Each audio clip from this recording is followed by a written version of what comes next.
Oi, oi, it's your boy. The Nico Price of having his curry with chips and rice. Jack Slack, it's the Jack Slack podcast. And we're coming at you following UFC at the Apex. Alright card-ish. It was the Lock Dog, Vinicius Oliveira versus Mario Bautista. Pretty decent fight. Great showing out of Bautista. The usual, the reaction online is, oh, Bautista's good and fun. It's like, yeah, bro, you only saw one of his fights. He gets so much hate for the Jose Aldo fight for doing exactly what Alexander Volkanovski did. And other people tried to. Well, Merab did some cage humping. We talked about it many times, but the old Aldo shortfall is that he could stop a takedown. It was like trying to double leg a horse, but he put himself against the fence in the process and then not come off it. But Bautista's always been fun. Awesome striker, grappler, shoulders to the face in the clinch. Just love him. And Vinicius Oliveira is a wild man. And it was really compelling coming into this one because I'd watched him against like Kyler Phillips and Ricky Simone and people like that. And granted, Ricky Simone, bit washed. Kyler Phillips, Saad Nurmagomedov, both in the sort of mold where their striking is almost entirely flicky high kicks and running around. So they tired themselves out.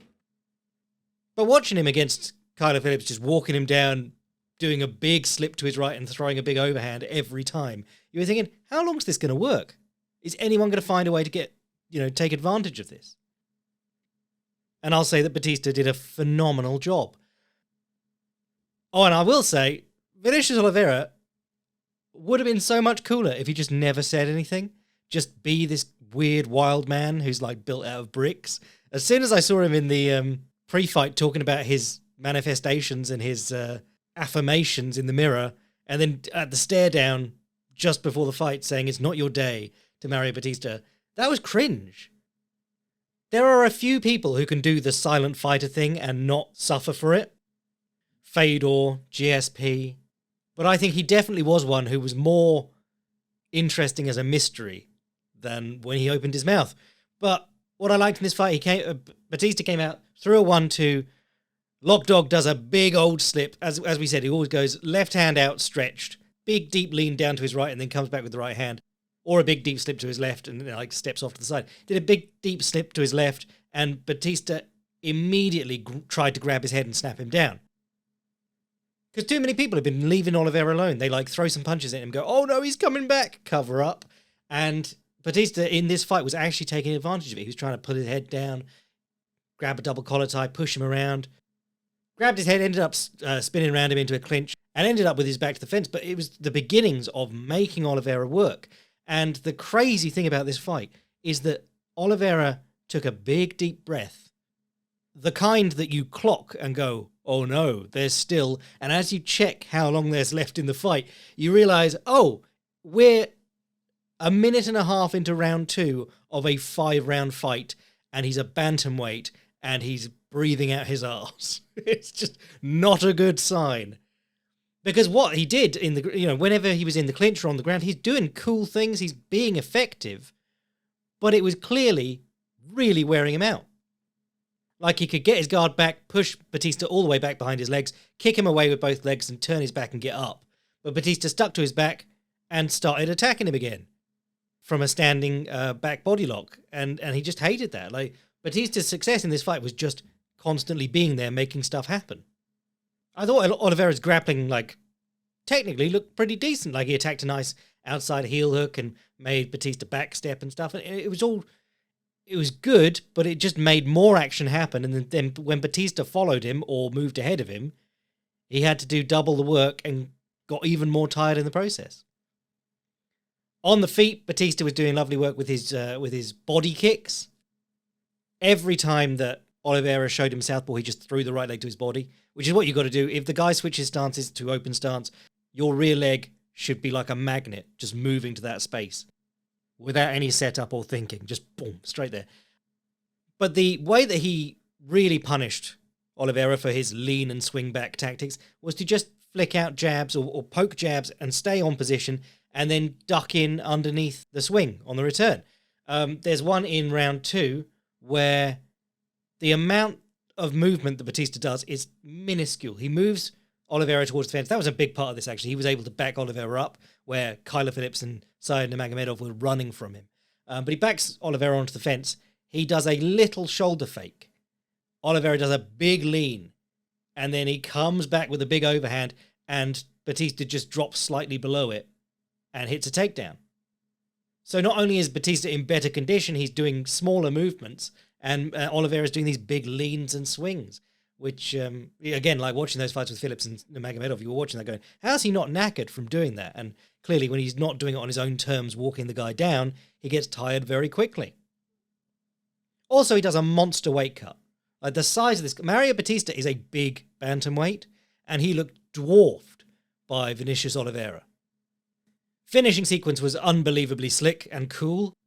Passed into a mounted crucifix, started elbowing Oliveira, and that's got to feel really good as Bautista, because not only is the mounted crucifix is a decent position to cut people from if you do strike, unlike the old Hamzat Chimaev, who got the best striking position from top and then was like, oh, can't risk striking.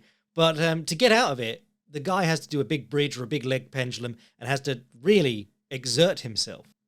Which, if you're fighting Vinicius Oliveira and he's already tired, has got to feel great. When you're putting your knee over his bicep, knowing that like his escape is going to be more valuable to you than the actual elbows to the face that you're going to annoy him with. So Oliveira explodes onto his side, but Bautista kept the underhook on the far side, snaps up a Kimura grip and steps over the head. Oliveira powers his way up to his knees, and this is really interesting because the Kimura trap has been around in grappling for a little while, but it's very, very powerful. And the really cool thing about this is that Mario Bautista's UFC debut was against a young Corey Sandhagen, and Sandhagen wins that fight by using the Kimura trap to set up, I believe it's a triangle armbar, as Bautista's trying to wrestle him. The Kimura trap is a wicked weapon for turning a wrestling exchange into a string of submission attacks or a back take. If you can turn the guy over with the Kimura grip and he sits up into you, you get a great chance at running to his back. And it wasn't the usual way that happened in this fight, but it was the same shit. Like, the guy's got the Kimura grip, you can only turn one way. In the process of that, you expose yourself to having the hook thrown in and the guy getting on your back. Arm was already around his head, so he just snapped up the choke and finished it. Classic Mario Bautista. I'm feeling more and more vindicated for a couple of months before his Aldo fight. Someone said to me, who excites you now in MMA? Who's a no-miss fighter? They're always in a fun fight. And I said Mario Bautista. And then he had the Aldo fight and everyone hated him. But since then, you've seen every fight he has, good, technical, violent stuff. And it just reminds you that Umar only beat him by holding on. All the interesting moments and movements towards finishing that fight were done by Bautista. So what's next for Bautista? Something good. What's next for Oliveira? I don't want to say go to featherweight so that you don't have to cut so much weight, because then you won't reap the benefits of being enormous and you might actually have to clean up some of the wildness of your game. Oh, the other thing he did was a wicked, one of the body kicks, he grabbed the single and turned it into I can't remember if it's a crackback or a cutback. I think a cutback is a single leg finish on the mat. But where you reach up to the body and you both fall to your side in a cool sort of sacrifice throwy sort of way. There was a guy who did it to Joshua Van in a couple of years ago. Bruno de Silva. Go look up that fight. He does a wicked, I'm going to say crackback on Van. Does a load of cool stuff in that fight, actually, but gets finished by Van's incredible pressure and slick boxing. And I don't think he's fought again since then, which is a shame. Co-main event was Kyoji Horiguchi versus Amir Albazi. How long has the UFC been in a slump? Well, when the slump started, the last good card of the year had Kyoji Horiguchi hidden on it, beating up Ulanbekov. Here he was fighting Amir Albazi basically to get him up the rankings, because Amir Albazi had what did he have? Something bad happened to him. And then in the course of recovering from that, he broke his spine and had a surgery on it. So the man is, if you saw his fight with Moreno, he was moving like his spine was fused. It was crazy. So Horiguchi just beat his ass. Lovely execution of the bounce. If you don't know what the bounce is, it's a point fighting karate technique that I wrote an article on the Patreon about Hideaki Yamazaki using it in pure kickboxing, which is very unusual. But it's bouncing of both feet in, out, and then if you time it, you go in, you jump in again. You establish this little rhythm, and you only need to go like back and forwards once if you've got the guy, but if you can trick the guy with your rhythm. But it's your whole upper body moving forwards and backwards in their vision, and then suddenly taking an extra jump forwards. And Kyoji lands his jabs off that. He lands his low kicks off that. He lands this weird jump up left knee to the body off that. Did a wicked inside step up inside low kick off that in this fight. But that's how he lands the jab and the 1-2 really well. He used to do 1-2 and then weave out the side with the left hook. That was really money for him. Didn't do that much in this fight, but he did do a lot of leaning deep to his right. Well, he's in a bladed stance, so leaning sort of forwards, but towards his opponent's left hip and throwing the left hook long as they come towards him. And he stunned Albazi with a couple of those in this fight. A couple of times he had Albazi rocked him in the second round, and it was like he got so excited he forgot how to control his body. He just ran at him and sort of awkwardly punched in a really wooden manner that didn't look at all like Kyoji Horiguchi. Albazi had some moments. I think he dropped him in round 1, just clipped him. Horiguchi's always leading out the side door, and there is the opportunity to get caught sometimes, as Sergio Pettis famously did with a back fist. Albazi looks strong in the clinch. Basically, his moments actually came when he started cutting the ring on Horiguchi.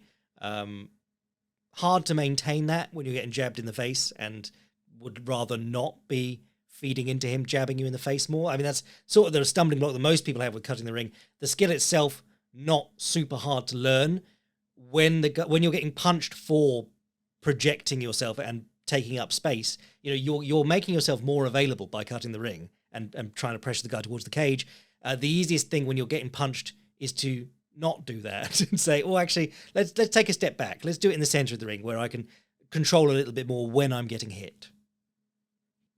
But it was interesting. He was doing his step to the middle, throws a lot off the cage, and Kyoji was giving up his back momentarily and stuff. And it reminded me that the reason that Kyoji Horiguchi, the big leap in Kyoji Horiguchi's development came after his title shot at Demetrius Johnson. He went to American Top Team. He'd previously just been training with Kid Yamamoto's team in Japan. He went to ATT, and basically, if you watch all of Kyoji's UFC fights in his first run before the Demetrius Johnson fight, and obviously the Demetrius Johnson fight, he's winning the fight on the feet comfortably. And then something will happen and he'll give up his back, and the guy will be on his back as a backpack for like 3 minutes. It happened in every fight of that first UFC run. After he went to ATT, he started... Well, firstly, he could get up better. He was able to shake people off his back or not give it up in the same way. And, you just saw that here. Like, he's so much... I don't think this is his physical prime anymore. He's 35, 36? What is he? 35. I don't think this is still his physical prime. But technically, he's better than he's ever been. It is sad we missed his physical prime because Demetrius Johnson was still around defending the title when Horiguchi was off looking really sharp in Rizin. But the UFC lowballed him, and Rizin were like, well, we can afford to spend money on a Japanese star because we're a Japanese fight promotion. If there's one thing we should be spending money on, it's a guy who might become the best in the world and is Japanese. So unfortunate, but really the UFC's fault. They've got infinite money. They can lock down all the best fighters in the world, and they chose not to. Because it sort of coincided with them trying to wind down the flyweight division, which they then went back on because they were like, oh, we need 2 belts on every pay-per-view. So even if we hate the flyweights, we still need them around. What else was on this card? Absolute trash fight between Rizvan Kuniev and Jailton Almeida. Cut both these lads. Absolutely useless. Jailton Almeida forced to stand with someone, terrified of standing with people. He's a fucking colossus. He's terrifying if you look at him. And then as soon as he's forced to strike for a second, it's so clear he doesn't want to. But he can't take Kuniev down, so he's ending up in clinches along the fence. And then he's motioning to the crowd, oh, yawn, he's stalling on me. It's like, this is the biggest staller. Well, maybe not in MMA. No, he does do stuff on the ground, but he doesn't throw a single fucking strike. He gets mount on people and does nothing. But yeah, so he's acting like, oh, he's stalling me. He's trying to stop me from getting my hands off. And then they go back to the cage, and he's been acting like, you're going to get it, mate. And then he doesn't do anything in the middle of the cage. He at the end of this fight, he did 2 separate point down at the cage point down at the mat things like Max Holloway, and then didn't fucking strike. Absolute joke, this fight. Cut both guys. I mean, we can't because we've got no other heavyweights, but for God's sake, find some fucking heavyweights. I can't remember the last good heavyweight fight. Cyril Gane versus Tom Aspinall was starting to cook. But aside from that, someone posted the rankings from 10 years ago and the rankings from today, and those guys, you know, the sport is supposed to be improving and progressing and developing, but those guys would wash most of the top 10 heavyweights nowadays. Marcin Tybura is number 8. Derek Lewis is number 9. He's just gone up a rank. Ante D'Elia is number 10. These guys are schlubs. Curtis Blades is at number 4 based on the fact that everyone who knocked him out has just gone now. Or kept fighting and lost more. State of this division, mate. But who would? Who would, if they were a big athletic lad, do this for almost no money? And heavyweights used to make hundreds of thousands on sponsorships for their shorts and shit. Go listen to Matt Mitrione or Brendan Schaub or anyone talk about that. Mikhail Alexijuk versus Marc-Andre Barriault was decent fun. Alexijuk continues his comeback after going to Fighting Nerds, and yeah, I mean, his last 2 opponents were absolute no-hopers. It was remarkable that he was allowed to fight 2 such bad opponents back-to-back in the UFC, but Marc-Andre Barriault's not particularly good. But it was a good fight. Alexijuk using his left hand to the body and his body shots. His right hook looked better than it has maybe ever. He was always very much a one-handed fighter. But Barriault roughed him up in the clinch, kind of like Chidi Njokwani did, but without any of the finesse. But shout out to Alexiuk's corner for watching him, like watching Barriault visibly squirm every time he got hit in the body. And then before the 3rd round, they're like, stop hitting in the body. It's not worth it. Focus entirely on the head. Basharat versus John Matsumoto was a great fight, marred by Basharat just grabbing the cage constantly. Within the first 30 seconds, he pushes Matsumoto to the fence, pulls himself along the fence with one hand, and then tries to trip him while holding onto the fence. And the commentary team said nothing, and the ref said nothing, and I went, well, I don't even have the energy to get upset anymore. I would not. In the old days, I'd have jumped up and gone, am I the only one here who gives a shit about the rules? But no one does anymore, not even me. But it's a shame because Basharat looked good, and Matsumoto actually came into his own in the 2nd and 3rd round. Both Basharat brothers, brilliant jabbers, brilliant at leading people onto the jab, and not particularly fast guys either. If you watch them, they're not very explosive. So it is timing and distance management. It's very slick. And I like that he walks people onto jabs and then he'll walk them onto the 1-2 and close with his head right tight to them so that he can attempt to take down, or he'll change in the elbow sometimes, or he'll just come in behind his head and butt heads, which is what happened a couple of times here. But Matsumoto, poured it on, kept following him back off the jab with combinations, bit down on his mouthpiece and accepted that he was going to get skewered with the jab and he would just try and have to try and get back with combinations afterwards. Pushed him to the fence and started taking him down and getting on his back. It was a good, fun fight. I would recommend watching that one if you're going to watch 3 fights from this: main, co-main, and maybe that one. Daniel Jonchenko versus Alex Morono was just sad because Morono's kind of old and washed. I mean, he was never athletic, never particularly athletic. He's always been just crafty, which has made him fun. I've enjoyed watching him because he is just a tricky dude. Lovely 1-2 thrown out of the bounce. Great right overhand that he times with people stepping onto it. Wicked armbar he throws up from the bottom. But he came out in this fight with an injured knee and only one knee strap on, which is just an invitation. And Donchenko obliged by kicking it over and over again, and Morono could barely stand by the end of the first. It was remarkable that he got through to the finish, to the end of the fight, but just old rule that you should follow all the time in any combat sport. If you're ever taping or strapping up one limb, do the other one as well. Because you make the opponent guess which one's injured, or they might not think either's injured. They might think you just want the knee sleeves on for the friction, in the guard or in the clinch or whatever. Particularly if you're Morono and you armbar people from guard pretty well. But anything else worth noting? Oh, okay, the other good fight on this card, and then I'm going to call it a day because there was... Oh, Dustin Jacoby knocked out Julius Walker after getting ragdolled for one round, finally found his right hand and followed him to the fence. And honestly, he dropped him twice, I think, but the guy was reeling and his eyes weren't at all on Dustin Jacoby. And Dan Miragliotta, in what was his 500th fight he reffed, apparently, just didn't do fucking anything. He even did a little bit of the Herb Dean where he came in to touch the fighter and then went, I didn't say stop fighting. Yeah, useless reffing. But Jacoby got the KO. And then what else happened? Oh, Nico Price got sent out to pasture. I think he's on a 4-fight losing streak now, being stopped in most of them. Should have been retired a long time ago, but he's got a massive family that he needs to feed. I just don't know why we're still giving him fights. They could have cut him off any number of losing streaks. And the other one worth watching is Jakub Wiklax versus Wooing Gafarov. I always said Gafarov is my boy. He's great fun. Wiklax had a fun fight with Patchy Mix where they both just grappled it up on the floor. But Gafarov is a wild man. He walks forward. He throws big swings, looking like Fedor in the heavy bag, where his elbow goes. Like he throws the palm down hook where his elbow goes right across the center line.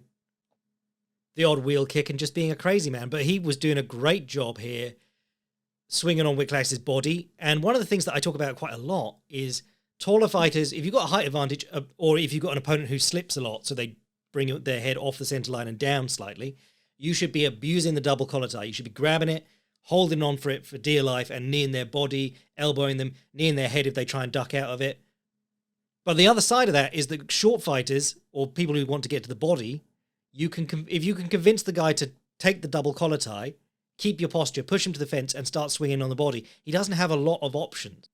So Nick Diaz was brilliant at this. If you go watch Nick Diaz's Strikeforce fights with like Paul Daly, Marius Saromskis, people like that, he would let them take the double collar tie. He'd let them hold his head with both hands and swing on their body. And Gafarov was doing that here masterfully. Wiklax stunned him with a front kick to the body coming out for the second round. Not stunned, winded, whatever the correct term is for a body shot. Gafarov in the third round did a beautiful entry under Wiklax's jab. He threw the right straight to the body because that elbow comes away from the body. You punch the ribs on that side with a right straight and you move in with a left hook and a right hook afterwards, or a right swing. Classic combination. That is the classic way. We're talking like 1920s way of getting into the infight. Punch underneath their jab. Punch them in the fucking armpit if you have to. But it gets you in. It breaks their rhythm. It can wind them. And you follow up with two big swings afterwards. Frank Klaus wrote a book about infighting in I think it was the 20s, back when the British outfighting versus the American infighting was all the rage. That was the big rivalry in boxing.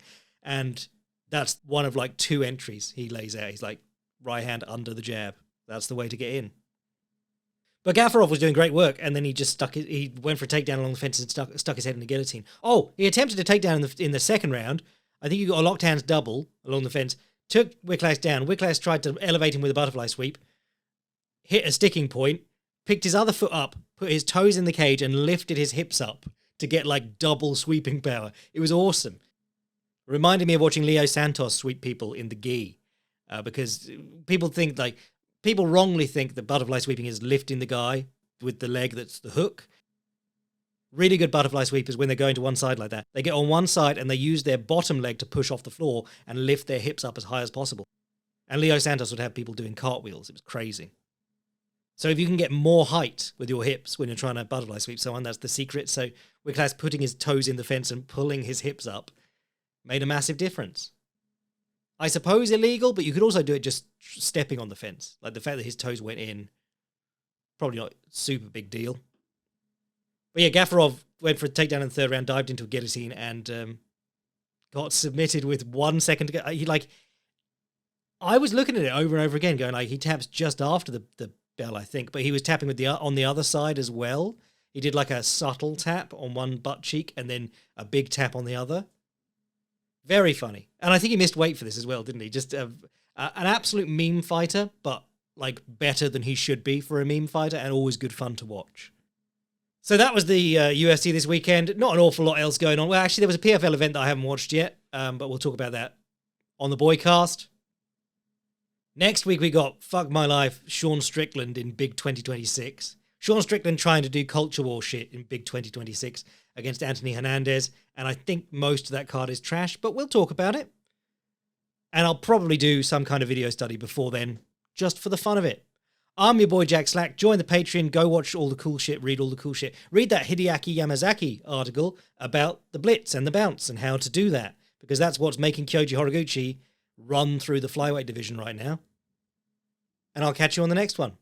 Priscilla Cachoeira's bum ass still not being cut from the UFC. Bless.